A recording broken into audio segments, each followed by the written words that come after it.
you're testifying. And we will start with Dr. Peterson. Mr. Peterson, you're recognized for 5 minutes. And thank you again for being here. Yes, well, I would like to start by expressing my appreciation for the privilege awarded to me to testify here today. It really is an honor to be asked to do so. I'm not here to talk about January 6th or about any particular threat, insurrection, or protest, political or ideological, real or imaginary. I'm here to talk about the already extant and expanding collusion of government and corporation in restricting the individual freedom and autonomy upon which the productive, generous, and stable psyche, economy, and state are themselves necessarily founded. I'll begin my comments, therefore, in the most general terms to shed light on the mounting problem. There are now 700 million CCTVs in China under the rule of the Communist Party. The system to which those electronic eyes are attached is the most complete state apparatus of surveillance yet imagined, with the ability not only to recognize faces at a distance, but gait itself when facial features are hidden or obscured. Such capability can and will soon be augmented to the point where the movement of eyes themselves, monitored by high-resolution and intelligent cameras, will soon be sufficient to identify any aware and active party. The demented, naive, and prideful engineers who so enthusiastically helped build this system call it Skynet, after the rogue and all-seeing technology that took such a dreadfully wrong turn in the famous science fiction movie Terminator series, featuring artificially intelligent robot intelligences hell-bent on protecting themselves by destroying humanity. The name also references a well-known Chinese phrase describing the reach of the divine itself. The net of heaven is vast, yet it misses nothing, which aptly describes the capabilities of the new state apparatus.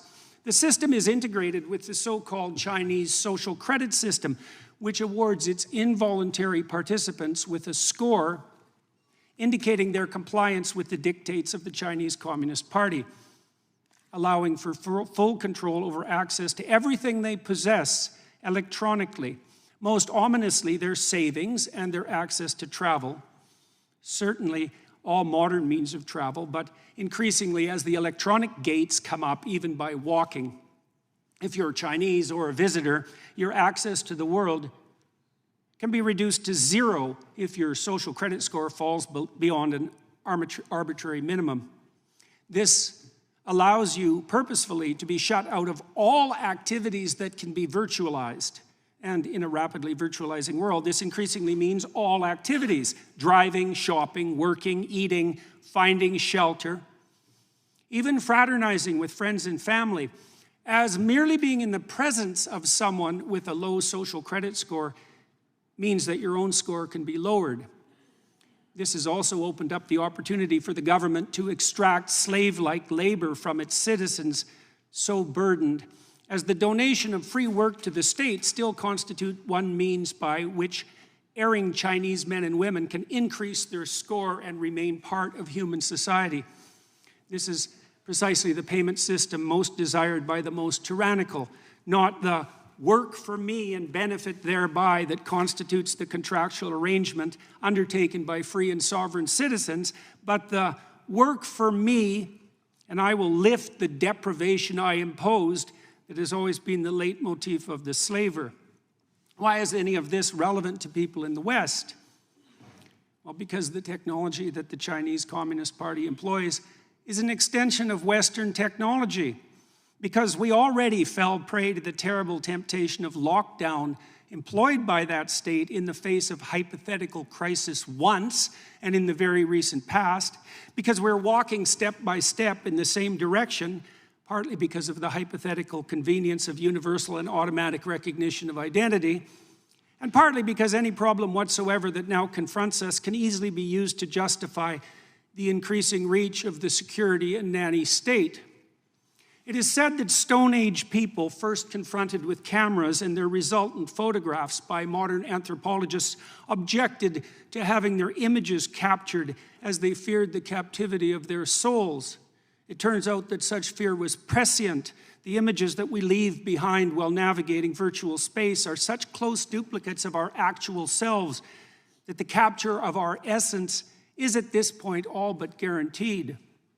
We all now have our doppelgangers.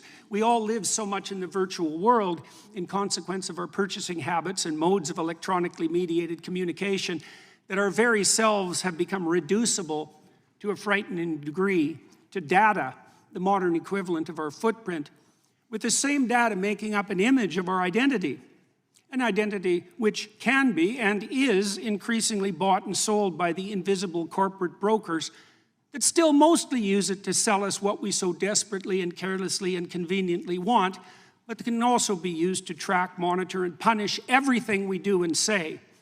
Behavioral scientists facilitate this process with their reprehensible nudging, the practice of pushing people in a given ideologically determined direction by manipulating invisible incentives behind the scene. Corporations track purchasing decisions, developing algorithms that with increasing accuracy track our patterns of attention and action, allowing for the prediction of what might next be most enticing, doing so not only to offer us what we want, but to determine and shape what we need. Governments can and are colluding with these corporate agents to develop a picture not only of our actions, but of our thoughts and words, so that deviation from the desired end can be mapped, rewarded, and punished.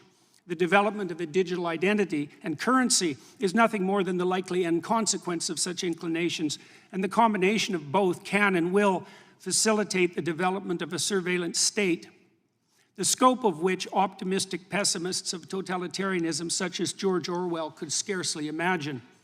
The new AI systems, which are so rapidly emerging, do nothing but increase this danger, providing for the possibility of a super surveillance whose scope exceeds anything that mere unaugmented humans could imagine, while also making it certain that even the perceptions that in the real world shape our attitudes, conduct, and personality can be manipulated to the degree that we will not even be able to see a reality outside which that has been constructed by the superstate, the ultimate fascist collusion between gigantic self-interested corporations and paranoid, security-obsessed anti-human governments. We're already selling our souls to the superstate for the purposes of immediate gratification, while being enticed to do so by fear-mongering Mr. Chairman, could the ideologues. witness be asked to summarize, please? And do I have my 5 minutes, or do I not? Yeah. You've gone over 5 Oh, minutes. I'm sorry. I can certainly. If the witness could summarize, we're always a little lenient with the time. If you could I'll summarize in a take few 10 more seconds. seconds. Sure. With increasing ability to monitor not only the actual attention patterns and behaviors of its citizens, but to predict those that are most likely, the persecution of even potential crime becomes ever more likely. If you have nothing to hide, you will have nothing to fear, will be the slogan commandeered by those most likely to turn to surveillance to protect and control.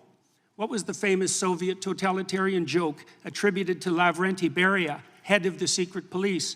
Show me the man and I'll show you the crime. Those words were true enough in the time of Stalin's KGB, and the police were secret enough then as well. But that's nothing compared to what we can and likely will produce now. A police so secret that we will not even be able to detect their comprehensive and subtle activity. Monitoring crime so pervasive that everyone under the dictates of the system will have something to hide Regular and order, much to Mr. fear. Chairman. Yep.